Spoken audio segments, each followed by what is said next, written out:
esperemos un momento a ver qué pasa con Bruna. Bueno, no me presenté. Yo soy Mauricio Salcedo y bueno, soy profesor de esta universidad. Soy profesor de la maestría de Derecho Internacional. Acá está mi jefe. Y la maestría de Derecho Internacional Económico, la especialización de Derecho Internacional Económico, acá está mi ex jefe. Entonces, bueno, y bueno, ya esperamos a que Bruna, por favor, adelante. Bruna, adelante, por favor. Opa, obrigada. Bom, eu não estou mais conseguindo ver vocês. Eu não sei se foi algum problema aqui na conexão. Mas, ok. Bom, eu posso compartilhar uma apresentação? É possível? Sí, sí, por favor. Pronto.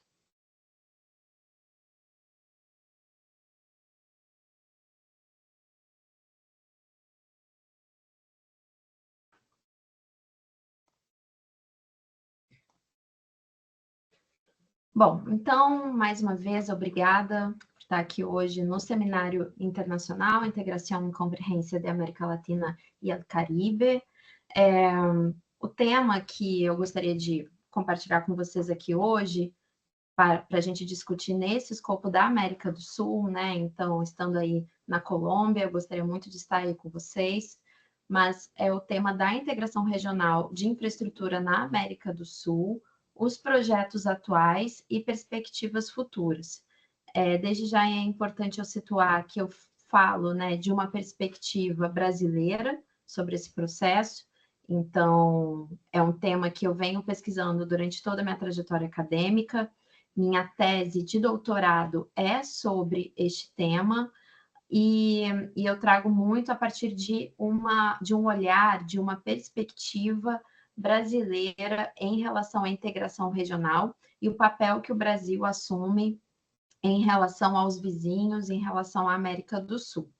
Bom, só para situar e para a gente ter como início da nossa conversa, né? Então, o que é infraestrutura? Então, quando a gente fala de infraestrutura, geralmente a gente pensa em transporte, estradas, rodovias, ferrovias, mas o enfoque que eu trago na minha pesquisa, ele é muito mais profundo do que apenas uma série de obras isoladas.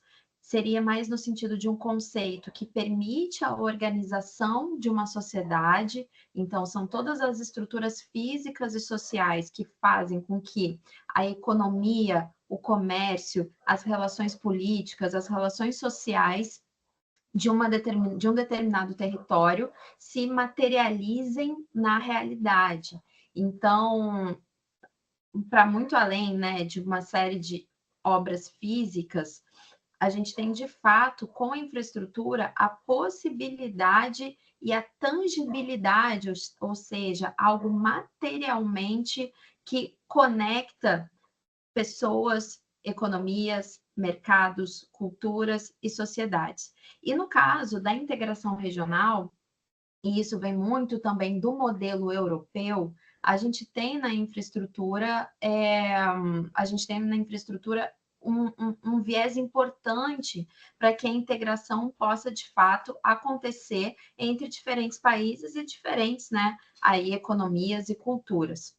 De forma mais específica, a infraestrutura econômica, ela se refere a projetos de energia, transporte e comunicações. Projetos que envolvem tanto estradas, ferrovias, rodovias, mas também linhas de transmissão elétrica, hidrelétricas, termoelétricas em conjunto, campos de energia eólica e solar, e principalmente, né, as linhas, as torres de transmissão dessa energia elétrica. E nas comunicações, além, né, de um sistema ligado à internet, ligado, né, às telecomunicações, os próprios cabos de fibra ótica, sejam submarinos ou terrestres, que também possibilitam essa integração dentro de um mesmo território em relação a esses projetos de infraestrutura. É importante também colocar que, por ter esse papel de materializar os fatores econômicos e sociais, a infraestrutura acaba tendo um papel importante no que se refere tanto a desenvolvimento de uma região, no sentido de modernização econômica, no sentido de geração de emprego e renda, mas também no sentido de controle sobre um território. Mais do que gerar emprego, é importante a gente olhar quem está promovendo este projeto, qual é o objetivo por trás do início e do final, ou seja, o desenho da rota importa muito, para que a gente veja, vai passar por quais localidades, qual o efeito que pode ter sobre determinadas comunidades locais, qual é o potencial de transbordamento, ou seja, né, qual é o potencial de gerar emprego e renda nas regiões que estão dentro do perímetro dessa infraestrutura, mas também da gente pensar, né, é uma infraestrutura apenas para escoar produto, escoar mercadoria de dentro para fora da América do Sul, num esquema, né, num esquema de regionalismo aberto, ou nós temos uma infraestrutura que de fato endogenize, ou seja, torne mais interno um processo de integração e desenvolvimento autônomo, né? E a gente teve, ao longo dos anos 2000, diversos projetos nesse sentido, de interligação, de interconexão na América do Sul. Um dos principais projetos que a gente teve a partir do ano 2000 e que teve vigência até 2010 foi a Iniciativa para a Integração da Infraestrutura Regional Sul-Americana, a IRSA, que foi criada com este objetivo de, identificando este gargalo na integração sul-americana, ou seja, né, um grande vazio de infraestrutura, especialmente mais para o interior do subcontinente, identifica essa necessidade. Além disso, como a IRSA ela nasce junto com as primeiras iniciativas mais profundas que visavam a integração da América do Sul, a IRSA tinha um papel importante justamente de trazer esse elemento material, esse elemento tangível para uma ideia que é muito abstrata. É muito abstrata a gente pensar, né, nesse tipo de convergência entre os povos sul-americanos, principalmente em relação ao Brasil, que a gente tem um histórico muito apartado, muito afastado dos vizinhos sul-americanos. É difícil criar essa mentalidade de integração, essa mentalidade sul-americana ou latino-americana de forma integrada, especialmente no Brasil, tanto pela diferença linguística, como também pelas barreiras naturais que separam o Brasil dos demais vizinhos, como a Cordilheira dos Andes e a Floresta Amazônica. Então, a IRSA ela nasce com este objetivo de trazer um enfoque material e estrutural para uma ideia de integração. Bom, o projeto ele tinha mais ou menos este desenho, tá? Eram vários eixos de integração de infraestrutura que se sobrepunham uns aos outros. Como vocês podem ver aí, eram 10 eixos diferentes de integração regional, um projeto bastante ambicioso e que visava não apenas essa integração horizontal, bioceânica, que potencializa, né, a formação de corredores de exportação e importação, mas também eixos verticais que facilitam, né, que promovem mais integração no sentido longitudinal no subcontinente. Bom, a partir de 2011, o projeto da IRSA ele acaba sendo incorporado pela Unasul, a União de Nações Sul-Americana, que foi criado em 2000, a Unasul que foi criado, né, em 2008, começa a operar ali a partir de 2010. E na Unasul, o tema da integração ganha um enfoque mais estratégico, mais ligado aos temas de desenvolvimento e acaba se aprofundando, porque até então as iniciativas que a gente tinha, elas eram muito pontuais e eram iniciativas muito ligadas a questões de mercado. A Unasul visa trazer um enfoque, um viés mais estratégico e com maior participação dos governos da região no quesito dos projetos de integração sul-americana. E aí a IRSA, ela foi incorporada pela Unasul e se torna o COSIPLAN, o Conselho Sul-Americano de Infraestrutura e Planejamento, tá? O COSIPLAN, ele aumenta o escopo dos projetos e também os investimentos.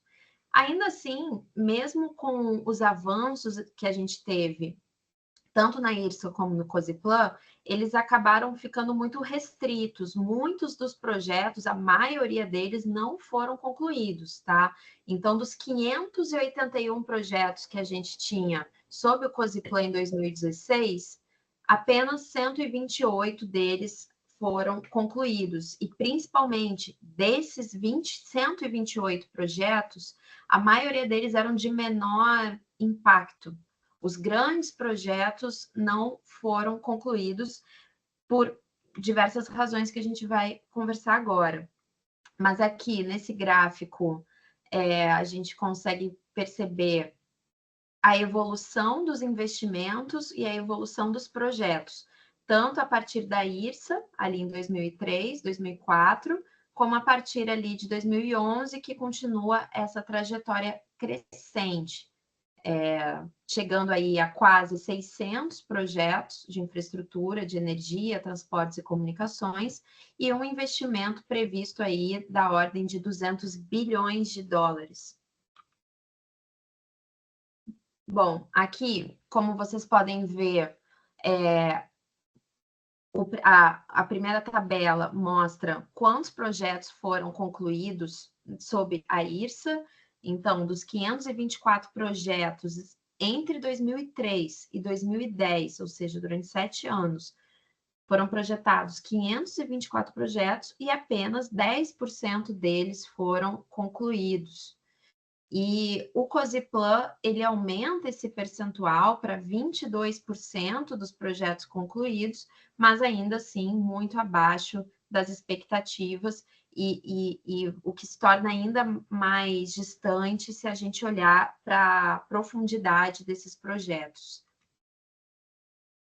E aí, a partir de 2017, a região começa a entrar num período que a gente chama de colapso, de um projeto de integração na América do Sul, que combina, né, a crise na Venezuela, combina um ciclo político e econômico mais conservador e leva à suspensão voluntária de diversos países-chave para a integração sul-americana, como Brasil e Colômbia, por exemplo, que saem da Unasul voluntariamente, suspendem, né, a sua participação na Unasul em 2018, né? A Colômbia em agosto, o Brasil suspende em abril e a Colômbia se retira oficialmente do bloco em agosto de 2018. Também a partir da Colômbia que nós temos o projeto do ProSul, que vai surgir como um contrapeso, né? Uma ideia, um contrapeso em relação à Unasul. E o Brasil se retira oficialmente da Unasul em 2019 e também por uma série de razões internas e também externas, vai cada vez mais diminuindo a capacidade brasileira de exercer uma busca por liderança nesses projetos de infraestrutura, e isso deixa de estar dentro dos principais objetivos da política externa brasileira, que se volta muito mais para questões internas, domésticas ao Brasil, ali a partir de 2017. Então, o que a gente tem de infraestrutura ali entre 2017 e 2022, tá? Que eu coloco aqui como tempos de não integração. Dentro da Aliança do Pacífico, que é outro acordo de cooperação que a gente tem na América do Sul, há um plano, um fundo privado para investimento em infraestrutura. Nós temos cada vez mais uma presença de países de fora do continente, de fora da região, investindo nesses projetos, principalmente a partir de capital chinês, muito por identificar o potencial que esses projetos têm, tanto de geração de riqueza, acesso a mercados e também aumento de uma expansão geopolítica dentro de uma região estratégica que é a América do Sul. O ProSul, ele cita a integração de infraestrutura, num sentido que coloque mais efetivo, mais flexível, mas acaba que não desenvolve nenhum tipo de amplo projeto nesse sentido de projetos de infraestrutura. E, indo já mais para o final aqui da minha fala, que eu trago, né? Se é possível uma retomada desses projetos, dessas instituições voltadas à integração de infraestrutura na América do Sul. Alguns dados interessantes. O Brasil tem quase 17 mil quilômetros de fronteiras com 10 países da região, América do Sul, que tem 12 países, né? São 588 municípios brasileiros que fazem parte, né, aí dessa região fronteiriça, e sendo 33 dessas cidades, desses municípios, são cidades gêmeas, ou seja, que dividem o território com outro país vizinho. E mesmo tendo essa variedade imensa de cidades e de território fronteiriço, há apenas 15 pontes internacionais que ligam cidades brasileiras a cidades em territórios vizinhos, tá? Bom, a partir desse diagnóstico, entre abril e maio de 2023, o Brasil volta ao Unasul e conclama e chama os países vizinhos para uma volta em relação ao bloco, um bloco que ainda caminha para uma reestruturação que não aconteceu, então a reestruturação da Unasul ela não foi efetivada ainda, o que é um sintoma preocupante em relação à continuidade da integração na América do Sul. Em dezembro de 2023, a gente tem um passo um pouco mais profundo nesse sentido, na cúpula do Mercosul, onde é lançado um projeto de 10 bilhões de dólares, que é um projeto chamado Rotas de Integração, que visa justamente retomar aquilo que a gente tinha antes no COSIPLAN, antes na IRSA. Então, seria uma nova iniciativa, então, com uma nova roupagem, mas que traz um mesmo viés, principalmente da IRSA. As rotas de integração são mais parecidas com a IRSA do que com o COSIPLAN, no sentido que a gente tem instituições de fomento, instituições financeiras, como BID, BNDES, CAF e Fomplata, como os principais promotores dessas rotas. Além disso, assim como a IRSA também tinha, esse atual projeto das rotas para integração tem um viés mais voltado para o mercado internacional, ou seja, atingir os mercados da Ásia-Pacífico. Então, se cria mais corredores de exportação e importação, e um viés mais voltado ao comércio internacional do que ao desenvolvimento endógeno, desenvolvimento interno dos países da América do Sul. São 124 projetos que fazem parte apenas do Brasil em relação aos países vizinhos, no escopo do PAC, que é o Programa de Aceleração do Crescimento, que é um programa governamental brasileiro voltado para projetos de infraestrutura, e a previsão de conclusão desses projetos que ligam aos países sul-americanos é para 2027, o que eu acho que é uma estimativa muito otimista se a gente olhar para o passado aí de construção de infraestrutura regional. A gente tem projetos aí que se alongam por décadas sem conclusão. Diferentemente do esquema que a gente tinha de 10 eixos, agora o atual projeto trabalha com 5 eixos de integração, 5 rotas, que são essas que estão no mapa agora. A rota que liga a porção norte do Brasil com as Guianas, a rota amazônica, ligando com Colômbia, Venezuela e Peru, a rota Rondon, que liga Amazônia, Bolívia, Peru, parte ali do território centro-oeste brasileiro, a rota bioceânica de Capricórnio, que liga, né, cria mais este corredor bioceânico, né? Então, o corredor bioceânico faz parte deste projeto, que vai do centro-oeste brasileiro até o Chile, passando pelo Paraguai, e a Rota 5, que é a Rota Sul, passando aí por Paraguai e Argentina e Chile. Bom, então, os projetos atuais que nós temos, o principal deles, o carro-chefe, que tem se discutido na última década, é o corredor bioceânico. É um projeto que mudou de desenho, de investimento, né? Acabou recebendo muito investimento chinês, justamente porque facilita esse comércio entre a América do Sul e o país asiático. É um projeto que tem previsão de conclusão para 2025, esse corredor bioceânico, e que também diminuiria a dependência do Brasil da utilização do Canal do Panamá. É um projeto multimodal de ferrovias e rodovias. E nós temos outros projetos, né, ligando o centro-oeste brasileiro ao Paraguai, ligando também à Bolívia através de pontes. Nós temos o projeto da hidrovia do Mercosul, que é um projeto bastante interessante, de quase 2.000 quilômetros de hidrovias, que é um déficit, é uma deficiência muito forte da América do Sul, são as hidrovias, e também com o Uruguai, tá? Além de também uma modernização aduaneira para facilitar esse comércio. Então, para fechar, eu queria trazer de que há iniciativas nesse sentido, há iniciativas para a retomada da integração de infraestrutura, mas que caminham a passos lentos e que muitas vezes mais incentivam o comércio com o Pacífico do que dentro da região, o que é um desafio que a gente precisa endereçar. Mas quero agradecer pela atenção de todos e estou à disposição aí para perguntas. Obrigada.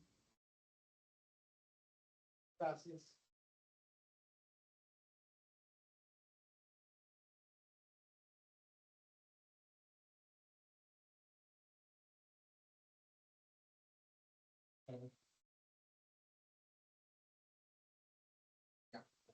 Aló. Bueno, Bruna, muchas gracias. Entonces, ahora van a presentar Natalia Figueredo y Ana Cortellini.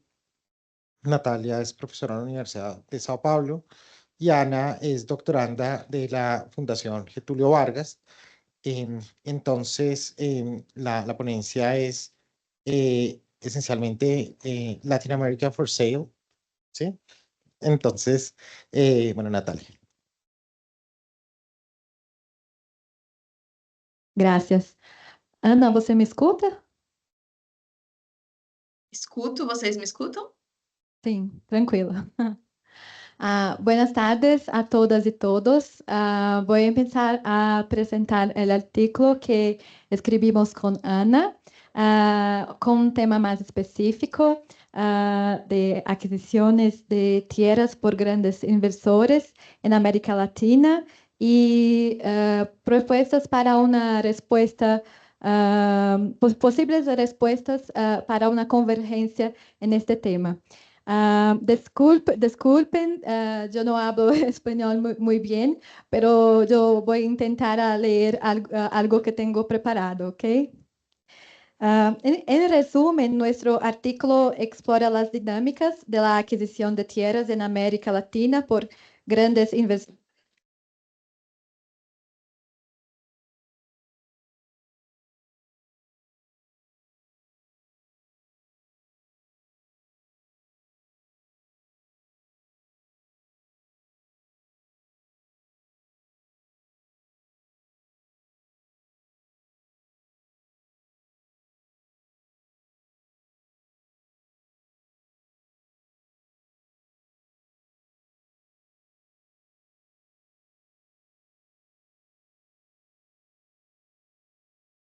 Olá, olá, teste, funciona.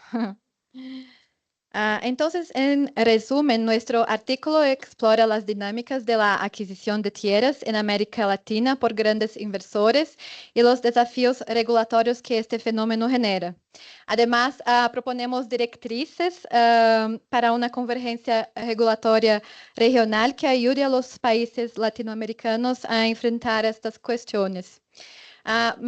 Pero primero me gustaría contarles cómo surgió la idea del artículo. Ana estudia la regulación de la adquisición de tierras por extranjeros en Brasil, mientras yo estaba investigando el uso creciente de mecanismos de control de inversiones en economías desarrolladas, que comenzaron a incluir consideraciones de seguridad nacional, especialmente a partir de 2016. En Brasil, aunque tenemos una legislación robusta que limita la adquisición de tierras rurales por extranjeros, muchos inversores logran evadir estas reglas. Utilizan mecanismos contractuales y formas de financiación que les permiten controlar las tierras sin necesidad de adquirir formalmente el título de propiedad, lo que dificulta la fiscalización por parte de las autoridades competentes. Reflexionamos sobre el hecho de que esto no es solo un problema de Brasil, sino algo recurrente en otros países de América Latina. Por eso decidimos investigar más a fondo el fenómeno de la adquisición de tierras a gran escala en la región, con el objetivo de proponer soluciones conjuntas para enfrentar estos desafíos. El estudio de los mecanismos de control de inversiones es relevante porque, aunque son ampliamente utilizados por economías avanzadas para proteger su tecnología, creemos que podrían ser adaptados en América Latina para proteger algo más esencial para nuestra región, nuestras tierras y recursos naturales. Estos son, sin duda, nuestros activos geopolíticos y geoeconómicos más importantes. Estos mecanismos permiten monitorear las inversiones de manera amplia y proporcionan información valiosa sobre cómo se están llevando a cabo. Eso crea un sistema de inteligencia que puede orientar la formulación de políticas públicas más efectivas. Con este contexto en mente, profundizamos el tema de la adquisición de tierras y nos encontramos con el concepto de land grabbing o acaparamiento de tierras, algo que ya bastante estudiado en la región hace más de una década. Entonces, una pregunta importante para empezar es, ¿qué es el acaparamiento de tierras? El acaparamiento de tierras se refiere al control de grandes áreas por inversores internacionales, regionales o nacionales para fines agrícolas, biocombustibles, minería, entre otros. Este control ocurre a través de varios mecanismos y generalmente tiene una naturaleza extractivista, lo que genera impactos en la soberanía alimentaria, los derechos de propiedad, la justicia social y la sostenibilidad ambiental. Desde el punto de vista social, el acaparamiento de tierras puede excluir a grupos tradicionales y vulnerables, privándolos del acceso a recursos esenciales como tierras agrícolas y pastizales. Ambientalmente, grandes proyectos pueden causar la degradación de ecosistemas y la pérdida de bosques, muchas veces situados en territorios indígenas. Económicamente, la promesa de mejorar la seguridad alimentaria local es cuestionable, ya que muchos de estos proyectos producen principalmente para exportación y generan pocos empleos. América Latina, rica en biodiversidad y recursos naturales, es particularmente vulnerable al fenómeno del land grabbing, exacerbado por una estructura agraria históricamente extractivista. Un estudio de FAL de 2014 mostró los efectos de la concentración y extranjerización de la tierra en América Latina y el Caribe.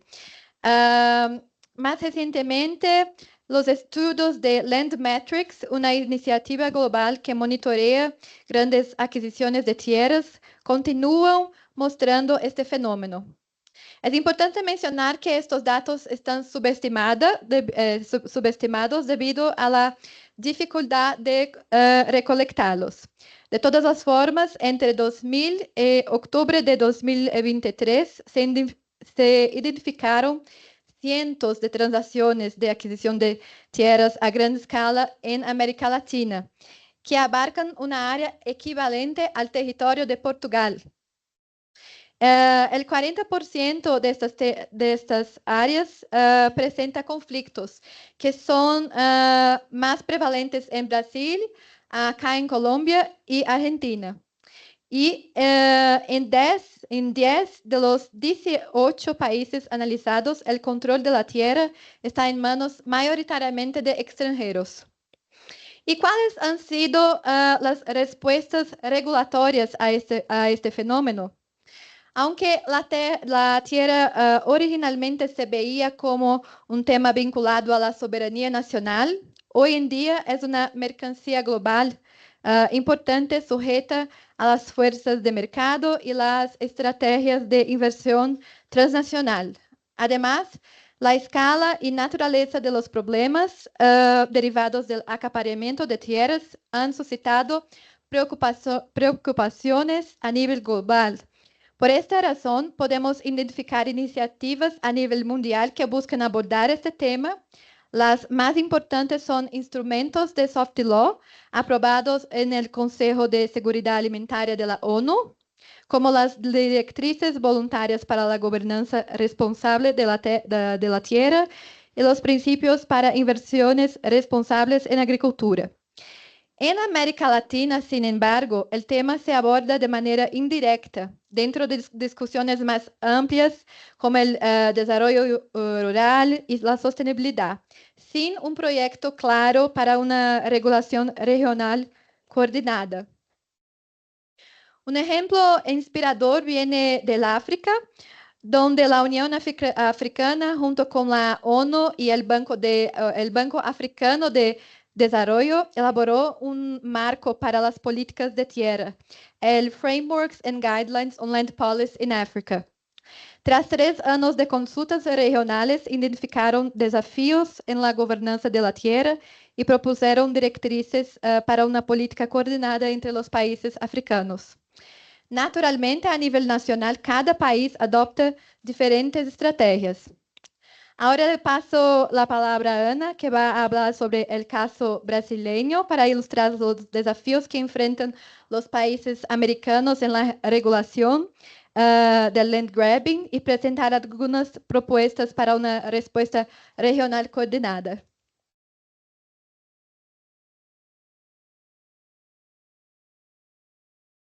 Buenas tardes, graças a todos. Vocês preferem que eu fale em português ou em espanhol? Ana, como você se sentir mais confortável, na verdade. Tá, então eu vou falar em português.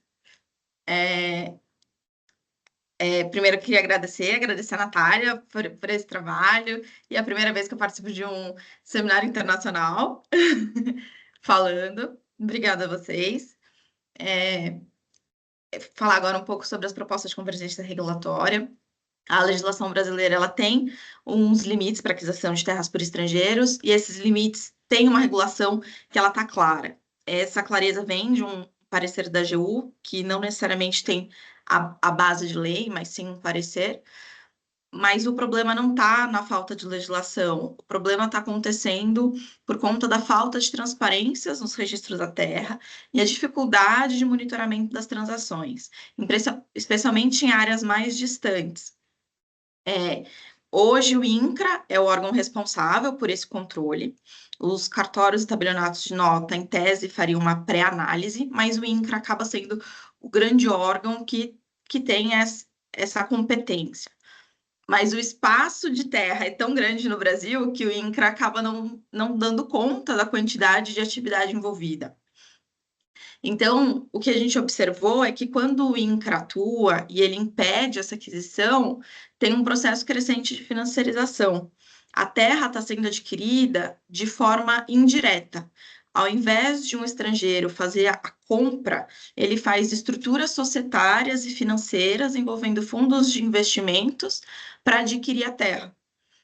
E a partir desse momento que você consegue fazer uma financiarização, você acaba excluindo tanto as comunidades locais quanto os pequenos produtores, porque eles não têm como competir com grandes fundos e com, até mesmo por questão de, não só de câmbio, mas capacidade de aquisição mesmo. Então, essas pessoas ficam vulnerabilizadas. Outro mecanismo que tem sido visto bastante são os contratos de barter, que é uma forma de contratação em que a propriedade continua sendo de um nacional, mas o contrato impõe todas as etapas da cadeia produtiva. Então, eu imponho ao proprietário da terra de quem ele vai comprar o insumo, para quem ele vai vender, qual vai ser a trade que vai comercializar, e faço a porcentagem que receberei como investidor via esse contrato. No contrato de barter, tem estipulações qual defensivo agrícola vai ser utilizado, ou qual é a semente que será utilizada. A partir desse momento, o proprietário, ele pode ser oficialmente um proprietário na documentação, mas na prática, ele não detém nenhum poder sobre a terra. O poder sobre a terra está com esse investidor que fez o empréstimo, fez o investimento para a produção acontecer. Nesses casos em que há o contrato de barter, a gente vai para um problema um pouco mais grave, que são os danos ambientais. Quem vai ser responsabilizado é o dono da terra, e não o contratante que obrigou a forma de uso da terra. Então, há uma exploração. Ser proprietário da terra não garante ter controle sobre ela, o poder de definir o que vai acontecer. Então, algumas propostas para convergência na região, até conversando com o trabalho da Bruna, considerando essa grande fronteira que tem o Brasil, é a harmonização das políticas que são encontradas na América Latina. É harmonizar, ter um conjunto, um marco regulatório mais robusto que consiga proteger as comunidades locais e garantir um uso sustentável da terra, conseguir evitar práticas como do Fórum Shopping por parte das empresas, que acabam escolhendo legislações mais benéficas para definir onde esses contratos vão ser disputados. E com a criação desse marco regulatório, essas diretrizes comuns evitariam e colocariam limites e maior transparência no controle dessas transações. Tem também a introdução de mecanismos de avaliação de impacto ambiental e social quando qualquer transação de terras em grande escala aconteça, que é outra proposta essencial que para garantir que os investimentos cheguem, principalmente para grandes áreas de terras, mas que tenham uma proteção tanto para a comunidade quanto para o meio ambiente. E só depois da análise do impacto que esse investimento seria causado, ele poderia acontecer. Além de ter um reforço nos mecanismos de consulta prévia às comunidades locais, e principalmente onde há comunidades tradicionais, que também são comunidades que acabam muito vulnerabilizadas quando tem as estruturas de investimentos e os fundos envolvidos nas aquisições. A aquisição, ela hoje passa por diversos temas, como questões de produção de energia, alimentação, e controlar a aquisição de terra não é uma preocupação que está só no Brasil. Os outros países da América Latina também têm, mas outros países do mundo estão preocupados com esse tema. E o Brasil, por ser gigante, ele tem uma quantidade de terra muito maior e muito mais vulnerabilizada, porque não tem estrutura ou aparato estatal suficiente para dar conta do que está acontecendo. ou de limitar, de controlar, porque esses mecanismos que dão eles dão um jeitinho de aquisição, acontecem, ainda que seja pela aquisição indireta. Então, alguns pontos de reflexão é via institucional, quais seriam os fóruns ou órgãos da América Latina que esse tema poderia ser discutido? Seria no Mercosul, a CELAC ou a Unasul, que poderiam promover as discussões desse tema? Onde poderíamos avançar com uma agenda nesse sentido? E como alinhar os interesses econômicos e a necessidade de atração de investimento com a garantia do desenvolvimento sustentável e a preservação das comunidades locais e a responsabilidade em caso de dano. São temas abertos e que é difícil sobreposição. E esse é um ponto extremamente sensível e que temos perguntas sobre como acontecer. Obrigada.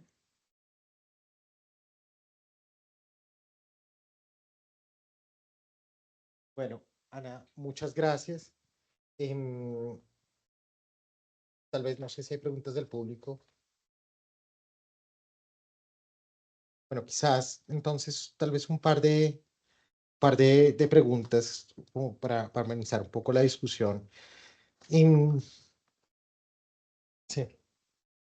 sí, sí, Hugo.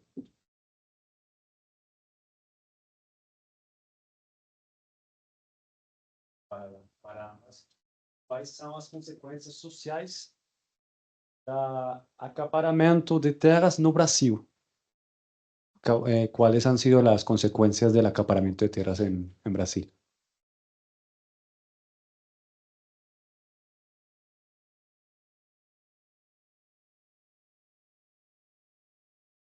Ana, você conseguiu ouvir a pergunta? Eu não ouvi o final. Quais são as consequências sociais do acaparamento de terras no Brasil? A gente tem hoje uma aquisição massivamente acontecendo por chineses. O foco desses chineses que fazem as aquisições. Existem, claro, outros estrangeiros que fazem, mas os chineses têm um interesse grande nas terras do Brasil. E o problema social que gera o foco é fazer uma exploração e produção de alimento para exportação. Então, eu tiro um pedaço da terra produtiva que produz alimento nacionalmente e pode, sim, ter parte dele para exportação e passo a ter uma terra dedicada a ter a produção para outro país. Eu entro em temas sociais de segurança alimentar, temas sociais temas de dano ambiental, já que a gente não sabe como essa produção pode ser feita, que a produção massiva gera danos, dependendo da forma que for realizada, e o deslocamento dessas comunidades que ali ocupavam, que, dependendo da região, são vários pequenos produtores que vivem dessa renda. Então, a partir do momento que eles vendem a terra, eles param de ter a venda recorrente, tem um valor único, e eles ficam vulnerabilizados financeiramente, são afastados do lugar que os mantinham e onde eles cuidavam, tem o dano ambiental e no limite tem um risco de segurança alimentar. Porque se a aquisição acontecer em muitas áreas, todas com um propósito de exportação, existe um risco no longo prazo de afetar a segurança alimentar da região. E só complementando Ana, há um problema porque Ana abordou o tema de aquisições indiretas por estrangeiros, porque em Brasil a legislação restringe ou proíbe as aquisições de tierras que passam um certo limite por los extranjeros, pero eles conseguem se desviar das regras y hacen una serie de arranjos contractuales con otras empresas brasileñas y consiguen controlar indirectamente la tierra. Entonces, para além de las cuestiones de seguridad alimentar, desplazamiento de las poblaciones, hay también un problema de dependencia económica de los pequeños agricultores, los pequeños productores, em relación a las empresas extranjeras.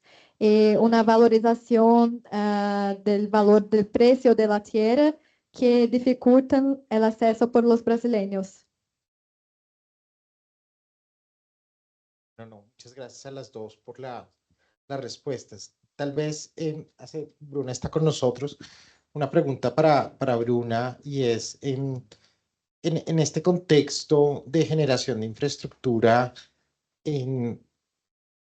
esencialmente dos preguntas. La primera es, ¿no es necesario un poco lograr cierto nivel de descentralización en la toma de decisiones de infraestructura para efectos de lograr esta infraestructura regional que realmente nos ayude en este proceso de integración? Y la segunda pregunta es, ¿cómo se ve desde Brasil el papel que puede jugar la franja y la ruta, el Belt and Road Initiative, en este contexto de integración del continente? Y si lo ven como algo positivo o tienen reservas al respecto. Obrigada pelas perguntas. Bom, em relação à primeira, sem dúvida, para que um dos motivos pelos quais a integração teve falhas nas décadas anteriores e não conseguiu lograr uma efetividade foi a falta tanto de participação social como de outros grupos e comunidades que são essenciais para que um projeto de integração que realmente tenha efeitos sociais vá adiante. Para ser muito além de uma integração de mercado, de ser apenas corredores de exportação e importação que não passem por cima de interesses de comunidades locais, de questões ambientais e de questões de direitos humanos, é fundamental envolver e descentralizar os atores-chave no que se refere às discussões sobre integração. Mas isso também torna o processo mais lento. E faz parte de que seja assim. Só que muitas vezes, como uma forma de agilizar a construção dessas obras, acaba se centralizando em poucos governos, poucas instituições, como uma forma de trazer maior efetividade sem passar por essas discussões, o que é uma falha bastante grave em projetos que têm um efeito tão profundo sobre diversas comunidades locais que precisam ser envolvidas nesses debates sobre a função daquele projeto e, principalmente, que gere emprego dentro da região pelo qual a obra está sendo feita. Então, gerar serviços, gerar uma economia correlata, um transbordamento econômico que diminua desigualdades sociais, por exemplo, nas regiões nas quais esses projetos são efetivados. E em relação à sua segunda pergunta sobre a Belt and Road Initiative, é interessante como a América do Sul ela ainda não está presente de uma forma direta dentro dos projetos da Belt and Road, mas há muitas parcerias entre a China e os governos da América do Sul, justamente visando aumentar a presença chinesa na região, como a gente acabou de ver na apresentação da Natália e da Ana. Então, é um projeto bastante amplo que passa num sentido de aumento de uma presença econômica e territorial em uma região que é estratégica. É estratégica pelo seu mercado consumidor e é estratégica também pelos seus recursos naturais, que são bastante cobiçados por potências e empresas extra-regionais. Portanto, os projetos de infraestrutura, da forma como eles estão sendo desenhados hoje, em especial o corredor bioceânico, ele se complementa muito à estratégia da Belt and Road Initiative de fomentar esse intercâmbio de mercadorias entre a China e a América Latina. Muchas gracias, Bruna. Y tal vez una pregunta para Natalia y para Ana. O sea, también dos preguntas. La primera es, ¿en qué medida uno no, o sea, en qué medida no se tienen los mismos riesgos con inversionistas nacionales que con inversionistas extranjeros con respecto a este problema del land grabbing? Y nuevamente, pues hemos visto, o sea, ustedes han expuesto de una manera bastante clara todos los temas de las metodologías sofisticadas que se utilizan para efectos de evadir los controles que existen sobre esa normativa y tal vez en el caso colombiano, lo que nosotros hemos visto adicionalmente es que pues en algún momento esos controles se vuelven ineficaces porque estos nuevos colonos adquieren la nacionalidad colombiana y pues ya son colombianos para todos los efectos, por lo cual es imposible aplicarles este tipo de regulación regional. ¿Tiene sentido, o este tipo de regulación sobre el control de la tierra, tiene sentido que esta regulación tenga como elemento característico el tema de la nacionalidad? Esa sería como la primera pregunta, un poco larga, pero y la segunda es, ¿cómo podríamos estructurar esta regulación regional coordinada? Obrigada. Bom, a primeira questão sobre se a nacionalidade faz sentido, né, se entrar como um elemento-chave na definição de mecanismos de avaliação desses investimentos, é interessante trazer a experiência de outros países, porque essa proposta de avaliação de investimentos no setor de terras não é algo novo. Então, a gente já tem países que fazem isso. A Austrália faz isso, a Alemanha faz isso, o Canadá faz isso, os Estados Unidos faz isso. Para alguns desses países, como por exemplo os Estados Unidos, a nacionalidade tem um papel importante porque eles estão basicamente querendo impedir chineses. Mas para outros países, como por exemplo na Austrália e na própria Alemanha, esses mecanismos de avaliação de investimentos em terras, eles são aplicados tanto para nacionais quanto estrangeiros. Então, para a nossa região, considerando que a gente tem nacionais que investem no próprio país, né? Tem o problema de aquisição de nacionalidade para esse fim. A gente tem também Brasil investindo na Colômbia, né? E fora os outros países fora da região, acredito que uma baliza, um princípio importante seria aplicar esse sistema de investimento tanto para nacionais, regionais e internacionais, né? Porque é isso, as formas de burla ou de desvio da regra é muito fácil, né? Mas, de qualquer maneira, esses mecanismos de avaliação de investimento, eles têm um escopo bem amplo quando eles são desenhados. Então, não é só aquisição direta de terra, mas eles têm uma linguagem muito genérica e ampla, que às vezes traz insegurança jurídica para o mercado, mas para a região que tem muito problema de desvio de regras, é importante esse tipo de linguagem mais ampla. Ana, não sei se você quer complementar aí essa resposta? Ou passar para a próxima? Acho que só um comentário sobre essa. Hoje, majoritariamente, o território brasileiro tem propriedade de brasileiros e a produção tem parte destinada à exportação, mas boa parte é para o mercado interno também. Uma preocupação é quando você tem uma política de outro estado que é fazer aquisição destinando exclusivamente para exportação. E essa é a agenda de alguns países que não têm autossuficiência na produção de alimentos. E sobre a outra questão de em qual foro, né, nós poderíamos coordenar isso, é algo que nós mesmas, quando estávamos fazendo esse artigo, ficamos nos perguntando, mas se a gente, por exemplo, verifica a experiência africana do Framework and Guidelines on Land Policy in Africa, ela foi uma iniciativa muito mais inicialmente de coletar dados para fazer uma proposta mais sugestiva para os países no contexto da Comissão da União Africana. Então, eu acho que antes até mesmo de pensar necessariamente em qual foro, mas talvez um foro importante seja o Mercosul, ou a própria Comunidade Andina, ou então parceria entre essas agências, né? Esses órgãos de integração.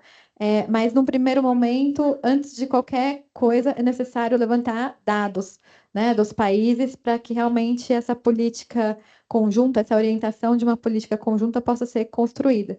Mas para isso é necessário fazer esse trabalho de análise anterior, e como no caso da Comissão da União Africana, isso demandou uma série de consultas regionais. Então, isso poderia ser feito nos órgãos de integração dos diversos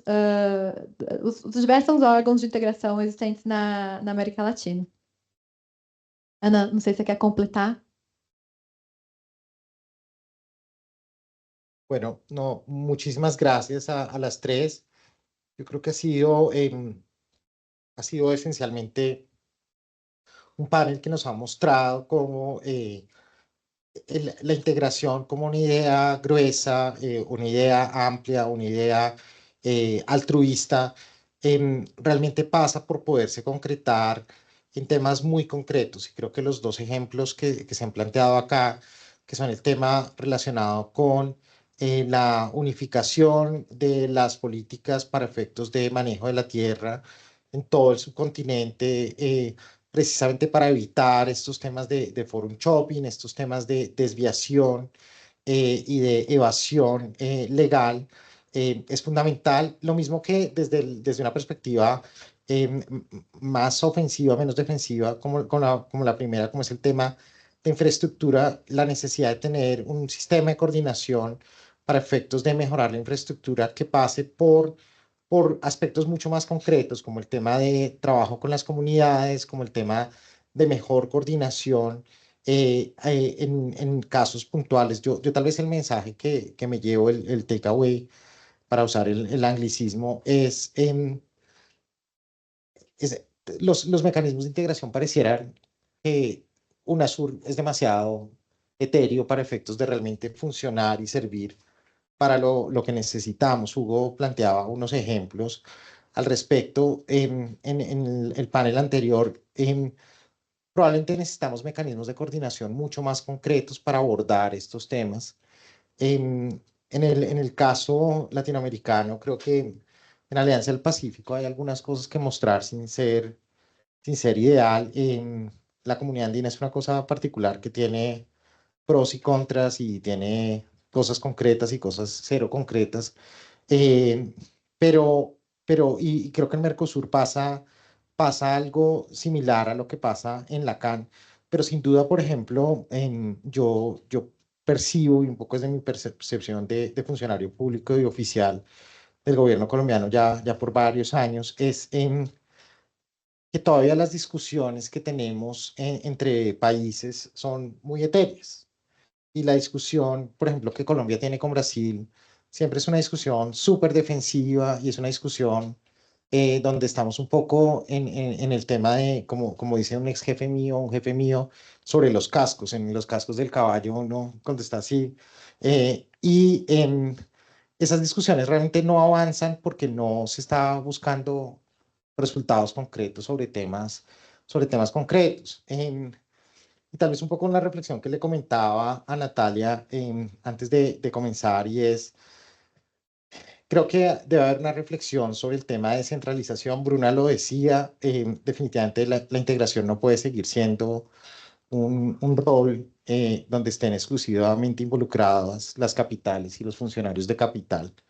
Y creo que también hay un tema en torno al rol que cumplen los distintos países en Latinoamérica, y creo que ese rol pasa por el hecho de que Brasil esencialmente asuma un rol en el tema de llevar el liderazgo de la integración regional, y que las potencias medianas, no sé, Chile, Colombia, Argentina, Perú, también asuman un rol en el sentido de aceptar que van a haber unas nuevas realidades y que esas nuevas realidades en últimas tendrán que redundar en el beneficio de todos.